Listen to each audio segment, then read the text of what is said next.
Olá, boa noite. Veja no Brasil TV. As ações de enfrentamento à dengue se intensificam pelo Brasil. Um centro de operações de emergência começa a atuar em São Paulo. No hospital de campanha no Distrito Federal, o atendimento a pessoas com suspeita da doença foi suspenso por 5 horas e houve fila. Terça-feira complicada para milhares de passageiros com a greve dos motoristas de ônibus na região metropolitana de São Luís. E ainda, noite de tambores silenciosos em Olinda. O encontro é um pedido de paz no Carnaval. Terça-feira, dia 6 de fevereiro. O Brasil TV está começando agora.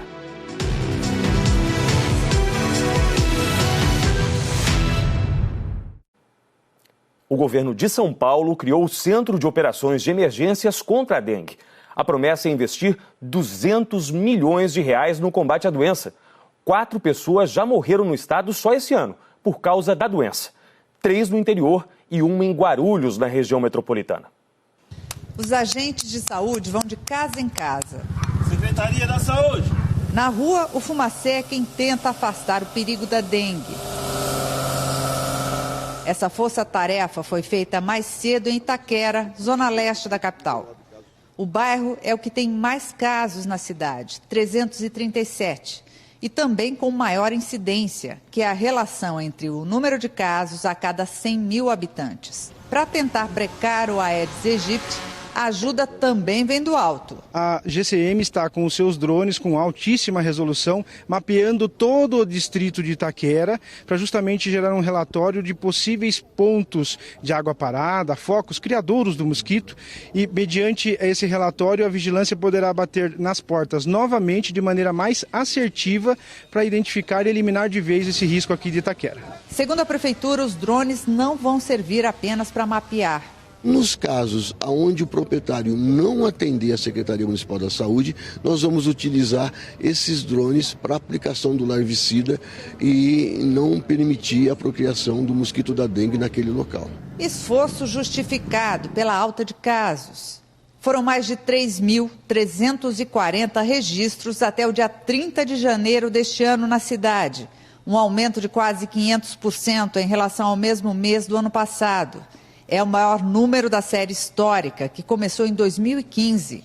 Números que preocupam essa infectologista. A pergunta mais importante é saber se esse cenário de um aumento totalmente não típico, em pleno janeiro, do número de casos de dengue, é uma antecipação dos casos que a gente sabe que normalmente o pico é lá para abril, maio, ou é só o começo do que nós temos pela frente. Infelizmente, eu fico mais com a segunda hipótese, Eu acho que a gente está, sem dúvida, estamos antecipando, mas pelo cenário que a gente está vendo no Rio, no Distrito Federal, na região Centro-Oeste, ou seja, em vários locais do nosso país, este ano provavelmente vai ser um ano muito difícil em relação à dengue.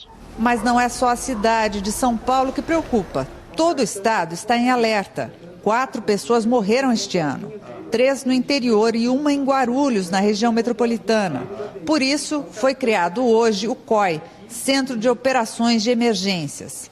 O governo estadual promete investir 200 milhões de reais para a utilização direta dos municípios para colocar em ações emergenciais de combate. E o município, na realidade, é o elemento que vai estar na linha de frente, é o município que vai estar fazendo todo o combate. E cabe a nós estar dando a estrutura para o município, para ele poder, e todo o apoio, para ele poder fazer as ações mais preferenciais e mais eficientes no combate à dengue. A infectologista Rosana Richman, que nós ouvimos na reportagem, disse também que é muito importante se manter bem hidratado caso sinta algum sintoma. Essa tem que ser a primeira ação da pessoa que adoece, beber bastante água. Depois, claro, procurar atendimento médico. É importante também ter um diagnóstico. Isso ajuda no desenvolvimento de políticas públicas contra a reprodução do mosquito transmissor da doença. No Rio de Janeiro foi inaugurado o 4º polo de atendimento da Prefeitura contra a dengue.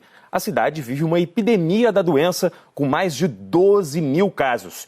O Diego Aidar tem as informações. Olá, boa noite a todos. Aqui no Rio já são 393 internações por dengue desde o início do ano. Eu estou aqui no 4º polo que foi inaugurado no município do Rio, que fica no bairro de Del Castilho, na zona norte da cidade. Aqui o paciente primeiro passa por uma classificação de risco para que os enfermeiros saibam exatamente qual estágio ele está, em qual a gravidade, e depois ele é encaminhado para o tratamento correto. Médicos, técnicos de enfermagens e enfermeiros estão a postos. Dependendo da situação, o paciente pode também ser encaminhado por um hospital. Ao todo, serão 10 polos no município do Rio, que devem ter sido todos inaugurados até a quinta-feira da semana que vem. Diego Aidar para o Brasil TV. Obrigado, Diego. Em Pernambuco, o número de notificações de dengue nesse início do ano aumentou em quase 60% em relação ao mesmo período do ano passado. É preciso combater o mosquito que transmite a doença. E essa é uma responsabilidade de todos nós. É preciso ficar atento aos sintomas, principalmente em crianças pequenas. Essas pintinhas vermelhas estão espalhadas por todo o corpo da Maria Vitória, de 2 anos. Esse é um dos sintomas da dengue, que ela vem sentindo desde a semana passada. Ela com febre, diarreia e vômito. Aí o vômito parou um pouco e a diarreia. Quinta-feira, aí começou, depois voltou de novo a diarreia, a febre e o vômito, e ontem começou essas pintinhas vermelhas pelo corpo dela. Ela de mamãe tá dodói, e assim ela tá com um pouquinho de dificuldade para andar. Eu imagino que seja dores, né, que ela sente pelo corpo. Preocupada, a mãe levou a criança para o Hospital Infantil Helena Moura, no bairro da Tamarineira. A médica falou que ela estava com suspeita de dengue e passou um exame de sangue. Aí estou aguardando o resultado. Poliana também passou um susto no final do ano passado. A filha, de 9 anos, estava com sintomas de dengue. Eu levei ela na UPA, ela estava sentindo dor e teve as pitinhas na perna, no corpo, né? Aí eu levei, ela tomou soro e a médica mandou cuidar em casa, dando água, suco para hidratar ela em casa. A família de Poliana mora nessa comunidade que fica no bairro de Santo Amaro, no Recife. Por aqui, os moradores dizem que sempre tem água empoçada em algum lugar. E quando chove, é pior ainda. Vai chegar o inverno, né? Nós estamos aí no verão, mas essas ruas estão completamente tomadas com água de esgoto. Aqui em Pernambuco, nas primeiras 4 semanas do ano, foram notificados 512 casos prováveis da dengue. O primeiro caso confirmado em crianças foi o de um bebê de 3 meses, morador de Olinda. Os dados são da Secretaria de Saúde do Estado e alertam para os riscos e a importância da prevenção a fim de evitar a proliferação do mosquito. Márcia cuida muito bem do quintal de casa para não deixar água parada e evitar que o mosquito se multiplique. As 2 primeiras que eu peguei foi pesado, muito pesado. E eu precisei de ficar um mês e uns 15 dias, né, em casa. Foi muito dolorido, o corpo dói muito, dói a cabeça, é muito ruim. Eu cuido do meu quintal, não deixo nada de bacia de água, nem nada, emborco tudo. Minhas plantas é da areia mesmo, água um dia, outro não. Aí onde tem água que fica, escorre da planta, eu fico varrendo, que é para não ficar, e assim eu vou levando. Solidete é agente de saúde. Está sempre ajudando a levar informações para os vizinhos sobre as melhores formas para evitar a doença. O rapaz da Edemir, ele traz medicamento, remédio para dengue, mas o suporte ainda é muito pouco, entendeu? Para a quantidade de pessoas que moram e para a quantidade de foco de água que fica. Porque ele não só está ficando na água limpa, ele está se proliferando na água suja. Entendeu? E aí é muitas pessoas prejudicadas, muita gente sofrendo. Se nos adultos a doença preocupa, nas crianças a atenção deve ser redobrada. Eu sempre tenho cuidado, mas os vizinhos deixam muita garrafa de refrigerante, baldo com água, aí fica juntando água limpa e a dengue está em todo lugar, né? Cuidado tem que ser de todos, né? No Distrito Federal, o atendimento a novos pacientes com suspeita da doença no Hospital de Campanha da Aeronáutica ficou suspenso por 5 horas. Pacientes ficaram sem atendimento de madrugada por causa da troca do gerador. Por volta das 8 da manhã, os portões do hospital reabriram. A busca tem sido intensa diante da explosão de casos na capital federal. A Isabela Mello tem o balanço do primeiro dia de atendimento. Em 24 horas foram realizados 1.300 procedimentos no hospital. 29 militares da área da saúde trabalham no local. São 60 leitos. O hospital de campanha tem espaço para triagem, laboratórios e alas de hidratação. Uma para adultos e outra para crianças. além de todos os cuidados que a gente já conhece contra a dengue, tem uma alternativa usada pela Prefeitura do Rio de Janeiro que vem da própria natureza e ajuda a eliminar as larvas do Aedes aegypti. Eles são bem pequenininhos, mas por causa do cardápio diferente, viraram aliados no combate à dengue. A alimentação é apenas de larvas, ou seja, onde tem esses peixinhos, não tem larvas do mosquito que transmite as chamadas arboviroses, dengue, chikungunya e zika. Assim, o inseto não se desenvolve. E o nome? Difícil. Poecilia reticulata, mas acabaram conhecidos mesmo por um outro nome até carinhoso, barrigudinhos. Nem todo peixe ele tem como alimento preferencial larvas de mosquito. O barrigudinho ele é selecionado para o uso no controle biológico do Aedes aegypti justamente por ele ter uma preferência pelas larvas de mosquito em relação a outros alimentos. Os barrigudinhos são introduzidos pela Secretaria Municipal de Saúde em lugares com grande acúmulo de água parada. Grandes obras, piscinas de imóveis abandonados, locais alagados e com dificuldade de escoamento. Temos que ter o cuidado de não colocar o barrigudinho em locais onde esses peixes eles possam ser introduzidos em rios, riachos, lagoas, lagos, porque são espécimes que podem ser invasoras desses locais e podem gerar algum impacto ecológico, uma vez que elas vão disputar alimentos com os seres que vivem lá naquele local, elas podem predar animais que existem naqueles locais, elas podem não ter predadores e se proliferar de forma descontrolada e assim causar um impacto ambiental. A estratégia, que é usada pela Prefeitura do Rio há mais de 10 anos, ganhou força desde o decreto da epidemia de dengue na cidade.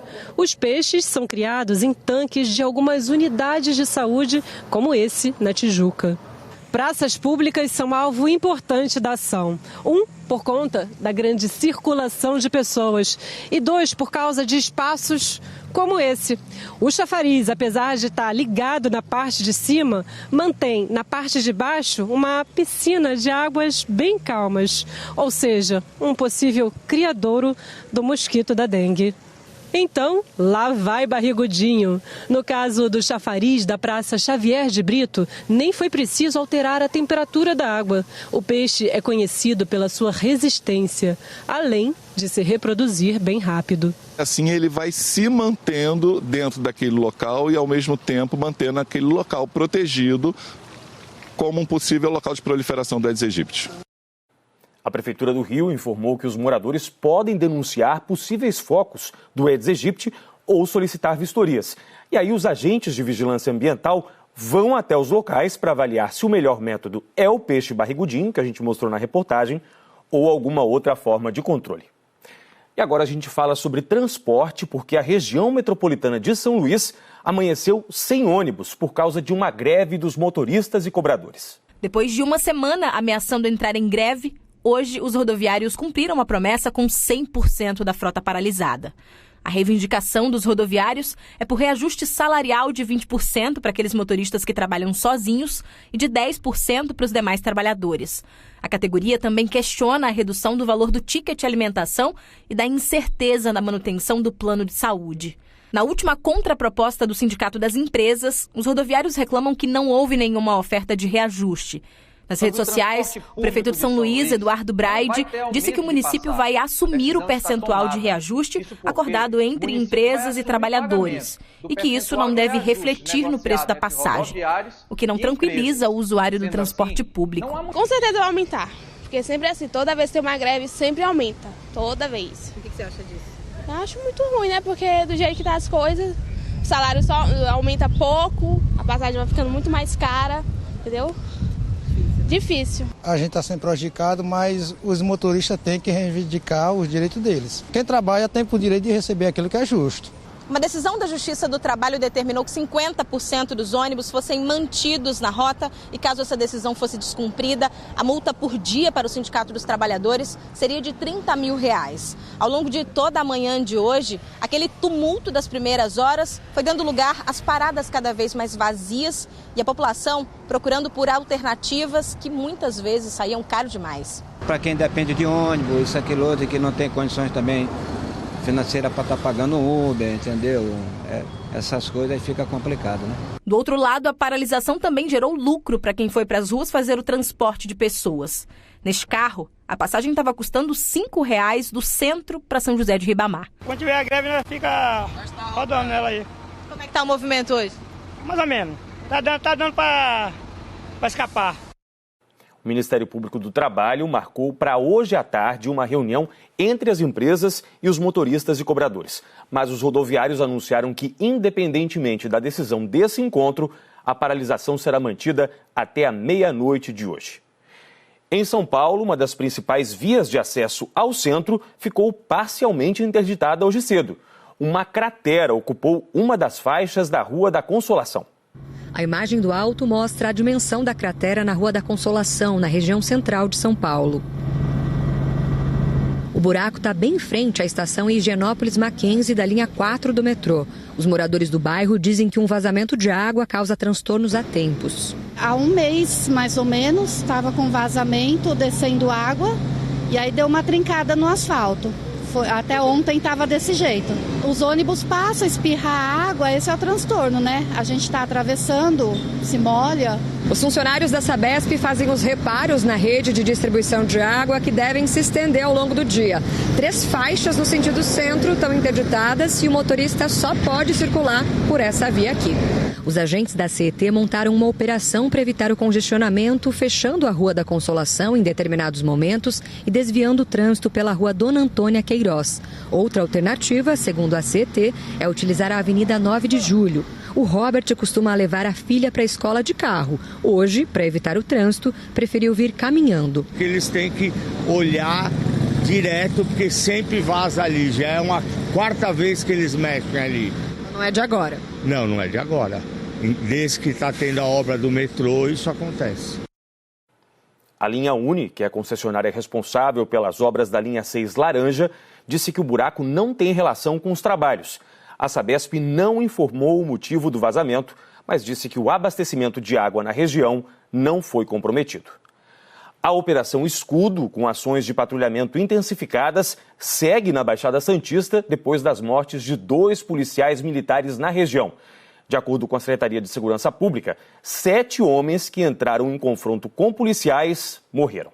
A polícia fez diversas operações em busca dos criminosos envolvidos. Do final de semana para cá, 7 pessoas morreram, 6 em Santos e 1 em São Vicente. Segundo a Polícia Militar, em todos os casos, os agentes foram recebidos a tiros e revidaram.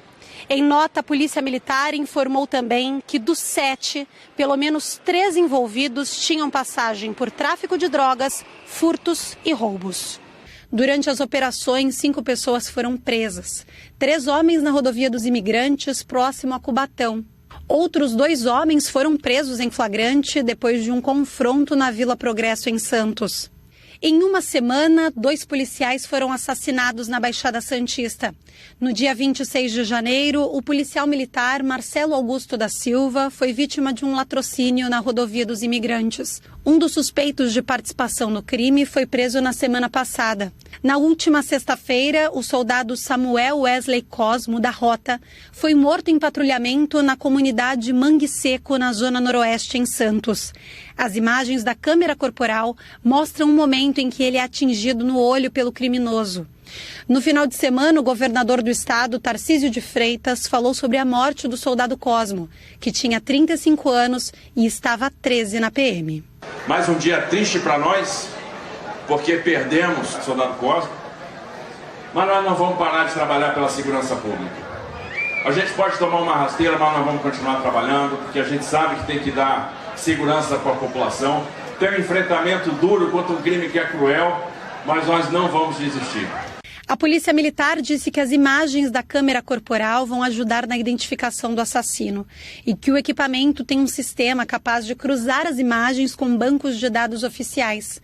A ONG Conectas Direitos Humanos disse que as câmeras nas fardas servem para proteger tanto a população quanto os próprios policiais. Nós, da sociedade civil, temos entendido que as câmeras oferecem tanto para os policiais proteção, e os dados comprovam isso, quanto para o sistema de justiça, judiciário, Ministério Público, elementos de prova que ajudam a elucidar melhor crimes que ocorrem, e para a sociedade oferece também elementos para a prevenção e até punição de abusos cometidos por policiais. Veja a seguir. Bares e restaurantes de Aracaju comemoram o aumento dos clientes com a chegada de turistas para o carnaval.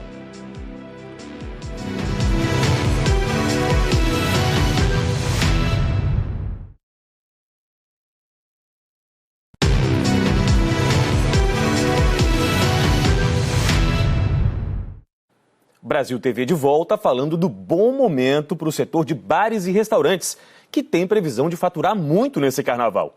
Em Aracaju, a procura é pelo prato típico, o caranguejo, e também por bebidas. É verão, a estação mais quente do ano. Gente ainda de férias. E ainda por cima, tá chegando o carnaval. Essa mistura resulta em mais consumo de bebidas. Nessa distribuidora em Aracaju, as vendas aumentaram cerca de 40%.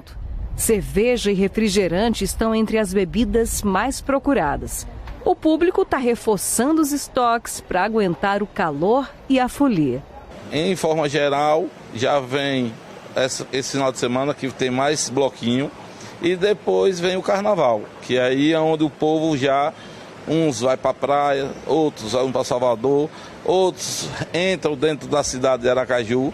Então, assim, aquece todo o movimento do comércio.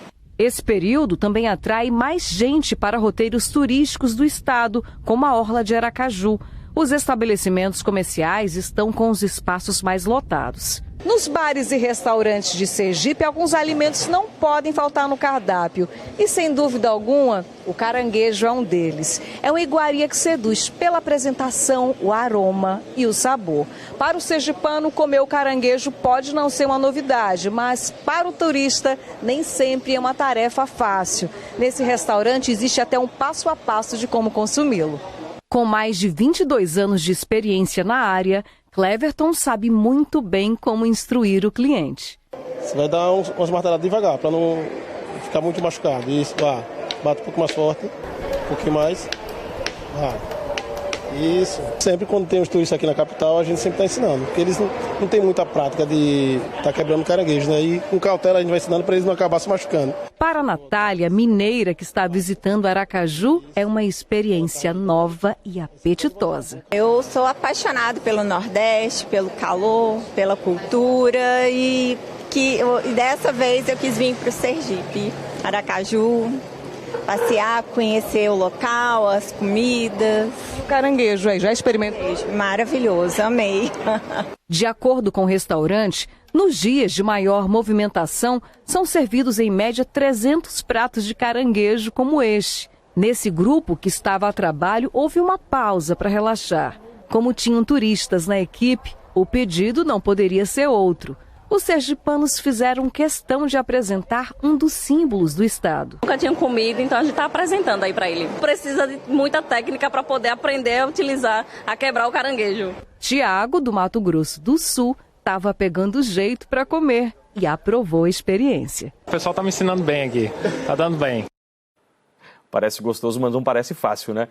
Em Olinda, ontem à noite, 9 grupos de maracatu participaram da Noite dos Tambores Silenciosos. O encontro foi um pedido de proteção para um carnaval de paz. Nos 4 cantos, no bairro do Carmo, muita gente se reuniu para acompanhar a saída dos maracatus. Emanuel é de Goiás e está conhecendo os carnavais de vários estados do Brasil. Se encantou com a cultura do maracatu. Já passei por Salvador, Vitória, vim para Recife, vim para Olinda por conta do maracatu, das expressões de caboclinha, assim, que eu sou apaixonado, nos bordados, nesses trejeitos, nos batuques. E vim conhecer o maracatu aqui em Olinda, em Pernambuco, que é maravilhoso. E aí, qual foi a sua impressão? Nossa, estou encantado, é uma energia surreal. Esse americano mora há 9 anos no Brasil. Veio conhecer uma das maiores expressões do carnaval de Pernambuco. É incrível como uma coisa que foi a resistência, né, quando estava proibido para tocar os tambores, e virou uma coisa como de referência da época de carnaval aqui. 9 maracatus participaram da Noite dos Tambores Silenciosos. Eles saíram dos 4 cantos rumo à igreja de Nossa Senhora do Rosário dos Homens Pretos, no Bom Sucesso. As agremiações pediram proteção aos espíritos dos antepassados que contribuíram para a tradição do maracatu. Durante a celebração, eles também pedem paz para quem participa do carnaval, para que as festas comecem e terminem bem. É uma coisa inexplicável, é um sentimento, pela nossa religião, pela nossa cultura, é um sentimento maravilhoso. Isso nos dá paz, tranquilidade, felicidade. O Brasil TV fica por aqui. Outras notícias logo mais no Jornal Nacional, hoje às 8h34 da noite, pelo horário de Brasília. Uma ótima noite para você, muito obrigado pela companhia e até a próxima.